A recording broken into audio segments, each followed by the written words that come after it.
मैं अयोध्या नरेश दशरथ पुत्र एवं प्रभु श्री राम का अनुज लक्ष्मण महापंडित महाज्ञानी रावण को गुरु रूप में सादर प्रणाम करता हूं। आयुष्मान भव लक्ष्मण।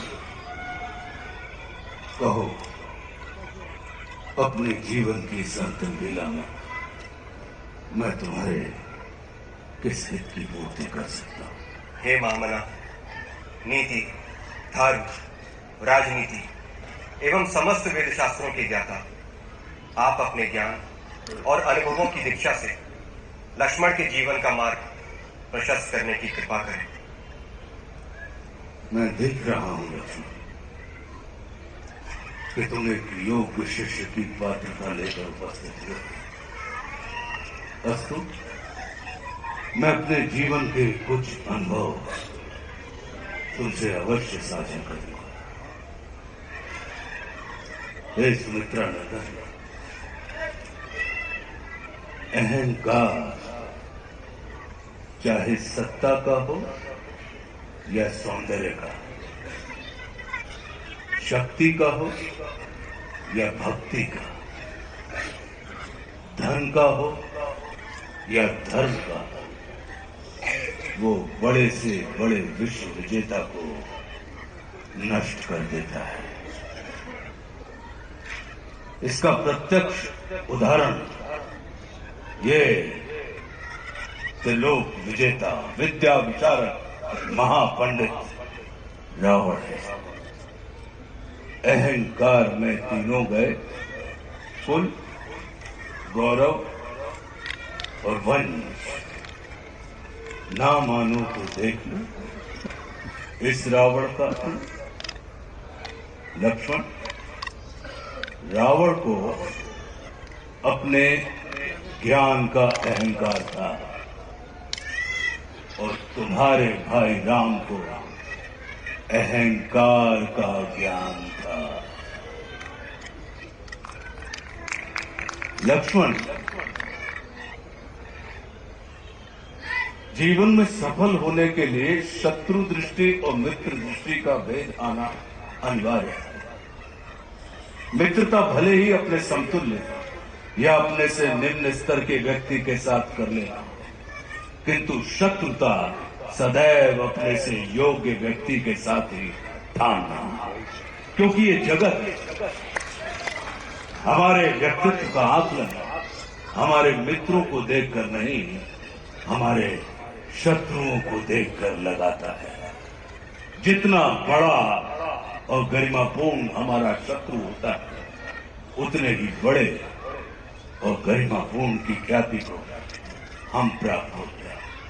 देखो ना, इस जगत ने जो कुछ राम से जुड़कर प्राप्त नहीं किया, उसे रावण ने राम से लड़कर प्राप्त कर लिया। लक्ष्मण,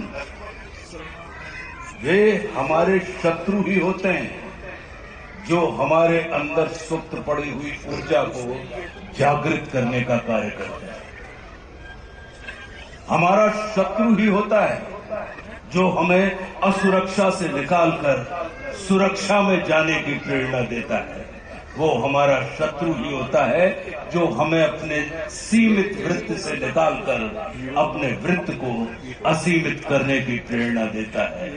इसलिए शत्रु तिरस्कार का नहीं, नमस्कार का पात्र होता है।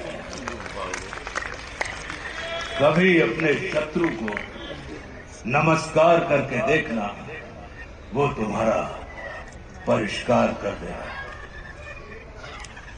लक्ष्मण,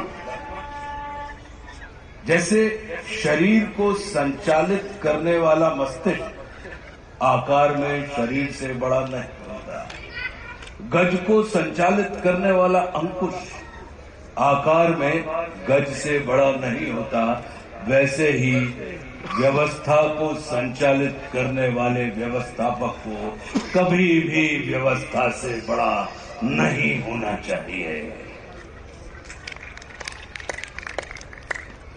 ये सारा नीति ज्ञान तुम्हारे भाई श्री राम तुम्हें स्वयं दे सकते थे, किंतु उन्होंने तुम्हें मेरे पास भेजा। जानते हो क्यों?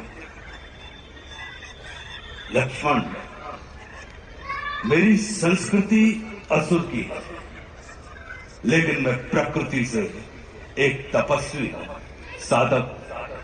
और किसी भी व्यक्ति को अपने अंतिम समय में अपनी संस्कृति के अनुसार नहीं, अपनी प्रकृति के अनुकूल कर्म करने चाहिए, तब उसे मृत्यु नहीं, मुक्ति प्राप्त होती है। और राम रावण को मारना नहीं, तारना चाहते हैं।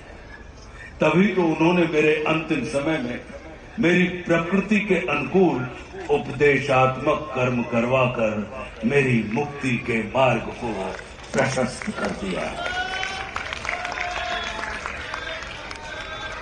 आने वाले समय में ये जगत कहेगा कि त्रिलोक विजेता, विद्या विचारक, महापंडित रावण की पराजय का एकमात्र कारण है कि उसके पास लक्ष्मण जैसा भाई नहीं था।